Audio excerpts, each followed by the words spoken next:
Hey guys, Copacetic Barbarian here, and welcome back to another video. Today I'm here with another Breath of the Wild tutorial, and I'm going to be doing the first of 4 tutorials on the Divine Beasts. So I'm here with the Divine Beast Vah Medoh tutorial.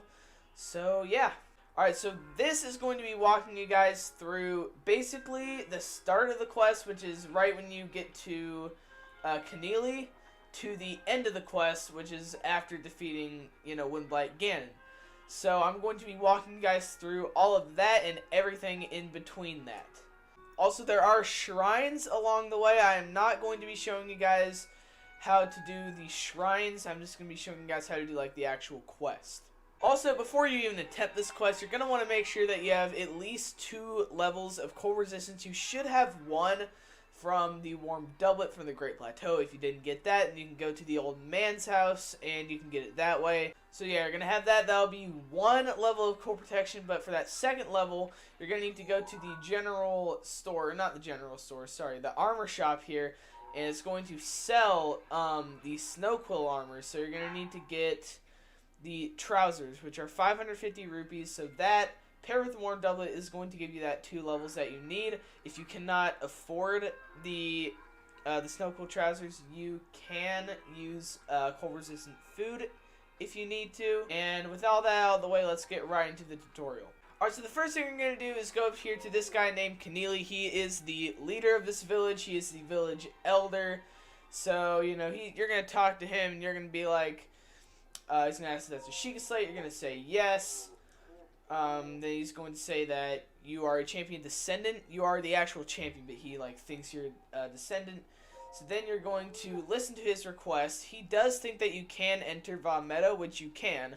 So he's going to tell you to enter Vah Medoh, and you're also going to need to find some guy named Teba.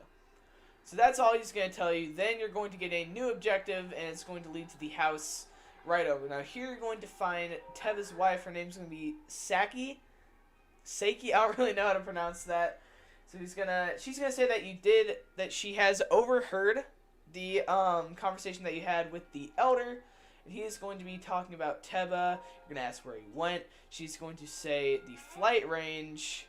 She's gonna tell you where the flight range is, and I'm gonna show you guys just how to get there in a second here. So yeah, she's gonna talk about that, and then she's gonna talk a little bit about Rivali. That's Rivali's landing over there, which is basically like historical for some reason. And then you're going to get a memory. I'm going to skip the memory because it is a spoiler. So yeah, you guys are actually going to be able to watch this in your first playthrough of the game. So yeah, go watch this memory real quick. And there we go, we now have that memory. So then she's gonna be like, yo, why are you freaking out? And then she is just going to tell you to go find Teba. And you're going to get an objective here to the flight range. So now we're going to go there. I'm going to show you guys on the map how to get there. And also I'm going to speed up the footage right here. So basically just follow my route and you should be able to get there fairly easily.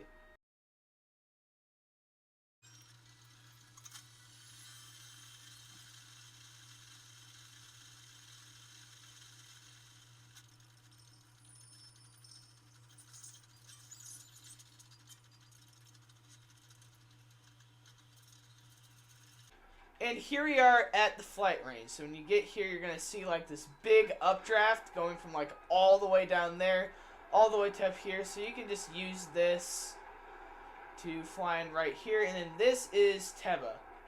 So you're going to land, and there's this little cutscene. I don't know you, and I'm actually pretty busy here. You should probably go. So he really just says you should go, pretty much. Like, he doesn't really want you here. Like, he doesn't know who you are. He doesn't really want you here. He's a lot less gullible than someone like the Elder, per se. So then you're going to talk to him, and you're just going to say you can help him with Vah Medoh. He's going to be like, yeah, to hell with that, man. So then he's going to ask for your name. You're going to say Link. And then, he's going to talk a little bit about the Elder. This is going to be like, Vah Medoh, whatever. It's going to be like, let's get started. He's kind of thinking that he's being pranked, basically. So then, you're gonna ask him if he can, if you can help him get inside of Vah Medoh. He's just gonna say like, yeah, to hell with that idea. You know, he's really just not having it. He's not buying anything. But then he will say, if you can destroy 5 targets in 3 minutes, he will let you board the beast. So just say you're ready. You're going to need, obviously, at least 5 arrows for this. But, I mean, you should have that. So this is going to start. This is really easy. I mean, like, you can literally pretty much do this in your sleep. So just go around, hit 5 targets. Also, when you pull your glider back out, you will gain all of your stamina back. And there we go. Very easy. So now we're going to go back here. And he's going to compliment your archery skills. And now, you know, he's seeing, you know, your talent. And he's going to be like, okay, maybe this guy, you know, would be worthy to go board Vah Medoh. So yeah, you're going to talk to him about this. So you can get the bow in the chest right here, which is going to be a falcon bow. That's going to help you quite a lot, especially if you're in the early game, which I am right now. This is the first, you know, beast I'm doing. And then you can take those arrows right there. If you need to cook anything, you got a cooking pot right there. You can talk to him and be like, okay, time to face Vah Medoh. He's going to give you 20 bomb arrows because you need them to get into the beast. So yeah, he's going to give you 20 bomb arrows. Make sure you use them wisely. Yeah, he's going to talk about the temperature, which, you know, I already talked about. So then, he's going to ask you why. And sure, to rescue Zelda. He's going to be like, wait, what? She's still alive? And then, you're going to get on his back, and he's going to fly you up there.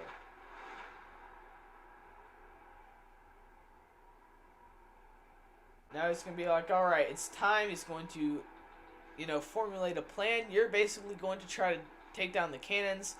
He is going to pose as a distraction. Yeah, and you need to destroy all those cannons with bomb arrows in order to open up the barrier and gain access to the beast, pretty much. And yeah, if you float up, you know, for a while, he will, I guess, take that as a sign that you guys need to regroup. As you just said, so then you can prepare if you need to. But I'm just going to hit let's go. Alright, now blow up those cannons. So here we go. Now what we're going to do, if you have a multi-shot bow, you're going to want to use it right here because it'll take less shots. Or it would seem like it would, but for some reason this didn't work for me. I have no idea why. Make sure you have the bomb arrows equipped, and then you're going to need 2 arrows for this if you have a multi-shot bow, though. Anything that does more than 2 shots, then as long as 2 or more arrows hit... Okay, 2 or more arrows did hit that, but he didn't die in 1 hit, but that's kind of weird. So if you have a duplex bow, he's going to die, you know, the cannon's going to die in 1 hit. So basically, just go over it like this and shoot all the cannons once again. You know, it does replenish your stamina. And also, their aim is going to be really off because you're gliding. So there is a very, very low chance that they hit you.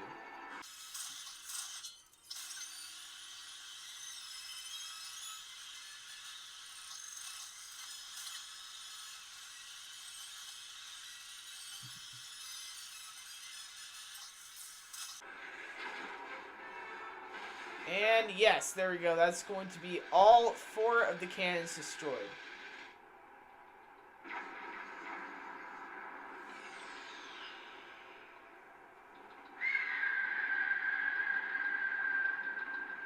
Now we get this question. This cutscene, sorry. You're going to need to watch closely here. I don't know why I said question.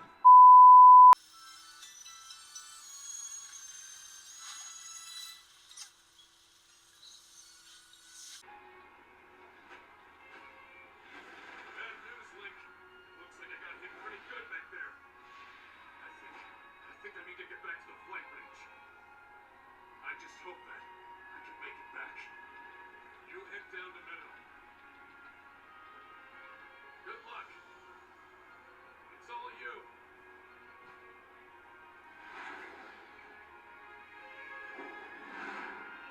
Alright, so as you saw right there, Teba basically hurt something, so now he can't do anything. He has to go back. So now you're on your own, which this actually will happen in every Divine Beast.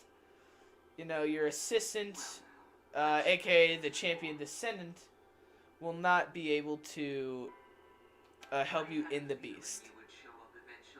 And then, yeah, we get Rivali. Rivali's really cocky. If you don't know, he's by far my least favorite champion. And, you know, I feel like most people have that similar opinion. So he says the first thing you're going to need to do is find a map. And fun fact, actually, if you do some speedrun strats, this is actually the only Divine Beast that you technically don't need a map for. But since you're probably doing this casually, we're obviously going to get the map, you know. I just thought I'd say that. So I actually don't have very many arrows. Hopefully I can get some more in here. If not, then I can, you know, cut and get whatever. I can get arrows from Beetle. So yeah, right here. This is not going to be all chests, by the way. But what you're going to do right here, we have this wind gust. Let's go into it. And you should be able to get enough speed to cling onto this wall right here. So you're going to climb this. You can get the chest if you want, which is going to be an ancient core. Next, you can head down here. You're going to have a guardian scout to fight real quick. There we go. This is almost broken, so I might as well just take this. Ancient gear. Alright, and then we got our map right here. So basically, put the Sheikah Slate in here. We're going to have this for every Divine Beast. We're going to need the map, and it's used for the controls of the Divine Beast, which we'll get into that later. And it's going to go into the Sheikah Slate, and now we have the map of the Divine Beast. So it kind of works similarly to how the towers work. So there we go. We got the map of Meadow. Cool. Alright, so now Rivali is going to tell us to go to all the glowing points on the map. There's going to be 5 of them. Those are going to represent the 5 terminals. We're going to need to activate all 5 of those terminals in order to go to the main control unit and, you know, fight the boss and get to free the Divine Beast. So I'm going to be walking you guys through, obviously, how to get all of the terminals. So we can start. All of them are going to be located inside of the wing. We probably can start, if we're looking from here, we're going to go with the right wing, or no, we're going to go with the left wing first, which is going to be the one that actually does have more terminals inside of it. So we can land right here. Nope. Sorry, not all the way down there. Basically, you're going to go back up to that chest where you found the ancient core. Alright, now that we are back up here, feel free to take down this eye right here. And then we can make our way into the wing. So now, we're going to have this Malice Eye. Make sure you shoot that, as it's going to make your life a whole hell of a lot easier in this situation. Then, head over to this. Hit the switch. You can, you know, whatever, just kill those little cursed things. So that is going to basically open this window, and it's going to cause an updraft, or not an updraft, it's actually a side draft, I guess. It's going to cause wind. That's why I meant to say. Going in this direction, so we can drop off from here, and we can just glide into our first terminal right here. There are 4 terminals remaining. Still a ways to go. Alright, and then now, we have this. This is a little puzzle right here. Basically, what we're going to need to do is, we can actually leave that on for now. So we're going to take our round bomb, put it in here, and then we're going to make use of the controls. So the controls for this Divine Beast tilt the wings. So, like, you know, you have them straight right here. I'm just going to do a representation with my arms because I don't really know what else to do. And you can also tilt them in this position, and you can tilt them in this position. So basically, depending on what position, either one side will be tilted up or they will be balanced. And we can use this to our advantage in this puzzle to create a slope for the bomb to go down. So we're going to have it destroy that little bombable thing right there. Then, we're going to put another round bomb in here. It's going to go across the wind right here. So make sure you still have the wind. It's going to go the other side. We're going to bomb it again. And that is going to reveal that metal ball. So now, we're actually going to need to hit this again to close the window. Then we're going to tilt this the other way, so then the ball is going to roll right towards us.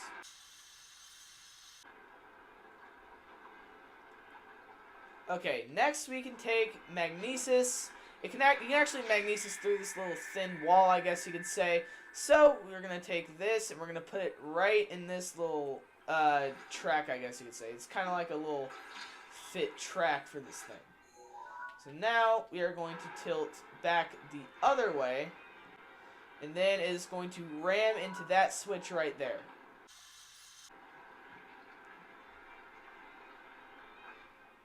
There we go.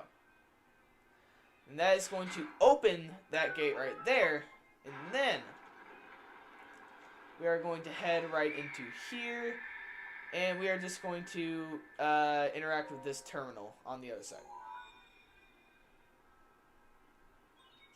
There are 3 terminals remaining. Keep going.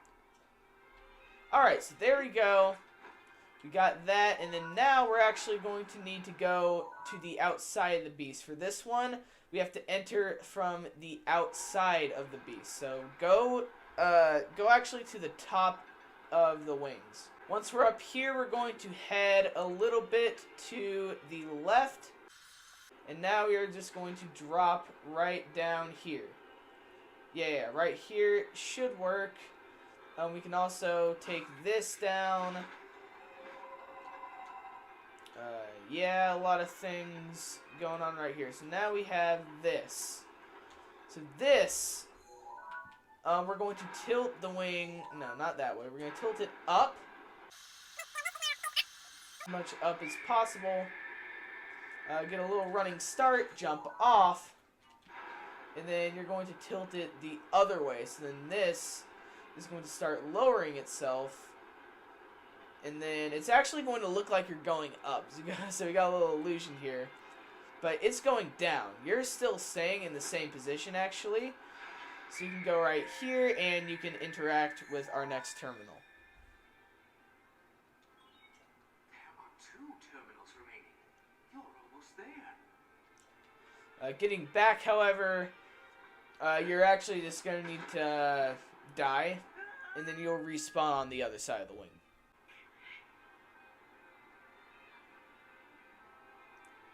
Okay, I've actually never had this happen, but if this does happen, what you can actually do is you can get a game over screen by, you know, keep voiding out until you eventually run out of hearts. And you can do that, and it will actually respawn you back at the start of the beast. So I might have to do that in this situation.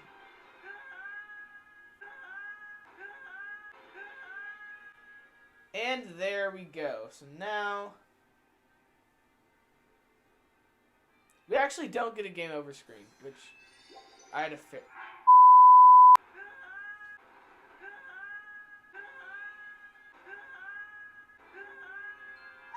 There we go. Okay, now we got our game over screen. I actually had to release my other fairies for that. And that's actually really weird, because most of the time I'll just void out and it'll spawn me back at the other side. And by most of the time, I mean literally every other time I've done it, except for this particular time for some reason. For some reason right there it didn't. I have no idea why. So now we're back here, and then what we're going to do is, so for this one on the far side of the right wing, so the one farthest away from the body of the bird, that one is actually also going to be entered from the exterior. So what we're going to do is we're going to go outside here, and we are going to travel a little bit this way. We should, just be able to drop down.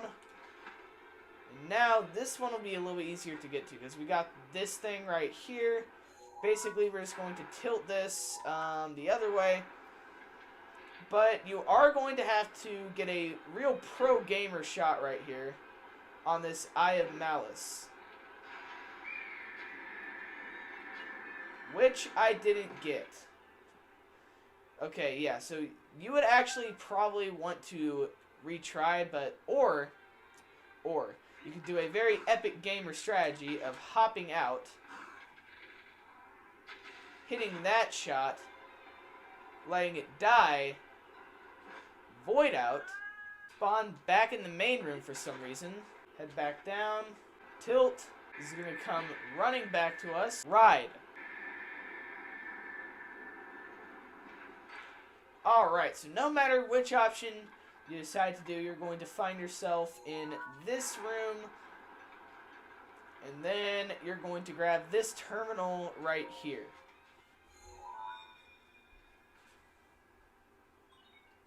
Just one terminal remaining. What do you know? Shut up, Raleigh. Alright, then this gate is going to open, then we immediately have access to this wing right here. So I'm going to shoot that right there. Just to, you know, kind of get that out of the way. Let's see, I'm going to kill that guy. We got a chest right here as well. I'm going to get this. 10 ice arrows. That could actually be really helpful for me at this point in time. I'm kind of arrow deprived right now. Then I'm going to open this, and this is going to cause another updraft, which is going to cause these to spin. It's going to take away these gates right there. And we need this thing to ram into that. So we don't want these gates. So yeah, we're going to need to take those away. But also, both of these have to be spinning in order to keep the gates open. So like if I move this away from the for the wind, you know, they're both going to close. Or at least, actually no, this one will. This one will stay open because, you know, that's only affected by that. So now, basically, we gotta put this all the way back so we can actually load up more force and momentum and stuff. Get back there, and then we are going to change the direction again. But this one is going to fall down. It's going to cause that gate to be there. So we need to actually get magnesis just to hold it here so it doesn't, you know, leave the updraft, or the wind. I don't know why I keep calling it an updraft. And then, yeah, so that is going to have enough force now to ram into that hard enough that it opens the door. And then now also you can turn the controls back to balance, and you won't have to change them ever again.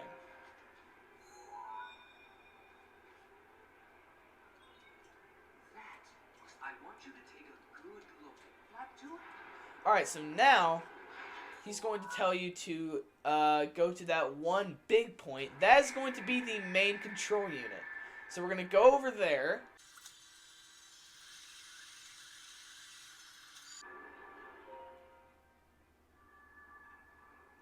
Alright, and here we go. It's boss time.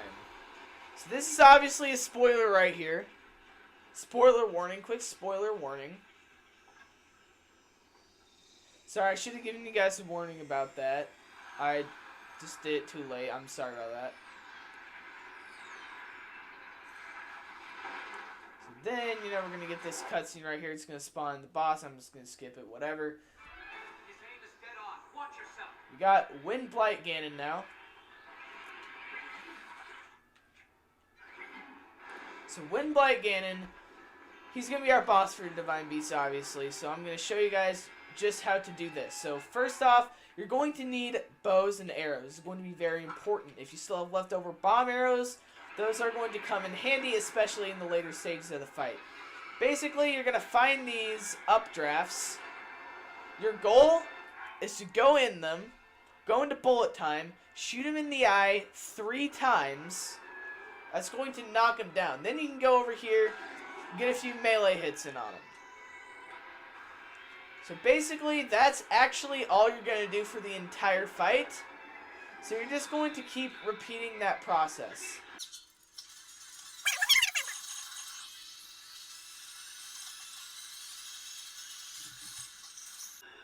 Alright, so now he's actually going to enter phase 2, and he does that after he reaches half health. So this isn't going to change his style of fighting at all. It's just he's going to have a few new attacks. They're really not that much different. It just shoots, you know, kind of more lasers. So just fight him how you've been fighting him. And yeah, these bomb arrows, they do a lot of damage. That's going to kill him very fast. If you have a multi-shot bow and bomb arrows, that's going to be your best friend in this fight. So yeah, you should be able to take him down very easily. I'm just going to skip this cutscene because, you know, this video is probably going to be long enough as it is. So yeah, then we're going to, let me actually switch my weapons back real quick. Alright, so we're going to grab this heart container right here. you're going to get a heart container at the end of every beast. So, yes, that's going to be one of your rewards, and you will also, you're going to go up to this. It's going to ask if you want to change it. You will not be able to re-enter the Divine Beast after this, so if you want all the chests, you know, this isn't, you know, 100% chest completion, but if you would like to get all the chests, then you're going to want to turn back and do all that, and make sure you've done everything you need to do in the Divine Beast before you hit yes. So, it actually does default to no. So, we're going to press yes right here. And then we're going to get this cutscene, which I want you guys to experience this cutscene on your own, plus, you know, the length of the video, so I'm just going to skip this. Then we're going to get one of the world's longest loading screens, which is followed by another cutscene that I want you guys to experience on your own, which is followed by another of the world's longest loading screens. Well, actually, yeah, that one really wasn't that long, but the first one kind of was. So then we get back here, and in the cutscene, in every cutscene, you're going to get your unique champion ability after, you know, freeing every Divine Beast. And it's basically an ability that you will now have. They are different with every beast. It has to do with the champion. So here we get Rivali's Gale, which basically, if you press and hold X, you go down to this, you'll spawn an updraft, and then if you release it, you're going to go flying up in the air, which is very useful for climbing. You're not going to have to do nearly as much climbing, and this is actually probably the most broken ability in the game. But as you can see, before I did that, that charge, right here, yeah, you guys actually can't see the charge, but it said ×3, now it says ×2. So basically, you're going to keep using that charge, and once it hits 0, it's going to take time to recharge. You won't be able to use it during that period, and then it'll recharge back up to 3 uses. You'll be able to use it. So that's how each champion ability works. Also, the times that they take to recharge will vary based on the champion ability. This one, I believe, only takes like 6 minutes to recharge. So yeah, that's actually going to be everything I need to cover today, and yeah. Anyway, guys, that's going to be all I have for you guys today. I hope you guys enjoyed the video, and I hope it was helpful for you. If you did enjoy it, make sure you leave a like and subscribe for more tutorials, and I also do live streams. So if you're into that kind of thing, definitely consider subscribing. If you didn't like the video, leave a dislike and tell me in the comments why you didn't like it. And yeah, hope you guys enjoyed the video, and I will see you guys on the next one.